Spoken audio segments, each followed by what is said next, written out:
Day 3 pre-birthday preparation of a detox and a healthy pre-birthday preparation. Ma'am தான் உங்களோட experience share பண்ண போறாங்க. Actually இன்னைக்கு என்ன மோர் டுவர்ட்ஸ் எமோஷனல் வெல்பீயிங் தான் தென் ஃபிசிக்கல் வெல்பீயிங் சொல்லுவேன். ஏன்னா as we age we have to support our emotions. அது ஹாப்பியாக இருந்தாலே நம்ம 80% ப்ராப்ளம் சார்ட் அவுட் ஆகிடும். ஸோ இன்னைக்கு வந்து நம்ம நிறையா எமோஷனல் லெவல்லையும் ஒரு லிவர் லெவல்லையும் ஒர்க் பண்ணோம். ஏன்னா liver stores anchor.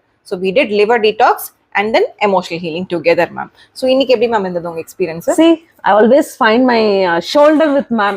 India doctor இருக்காங்கல்ல, அவங்க கிட்ட வந்தீங்கன்னா இமோஷனல் ஹீலிங் பண்றீங்களோ இல்லையோ கவலை எல்லாம் விட்டுறலாம். ஆமா. ஃப்ரெண்ட் ஃபைண்ட் அ டாக்டரா இல்லையா எனக்கு தெரியாது, but will find an amazing friend. And I'm feeling very fresh. Plus if you see from day 1 to day 3, என்னோட சீக்ஸ் எல்லாம் நல்லா சீஸ்லைட் ஆயிட்டு நான் வந்தோனே சொன்னேன் இது ஒரே ஷேப் வந்துருச்சு. ஷேப் வந்துருச்சு. So I'm getting ready. See you on 22nd with a rocking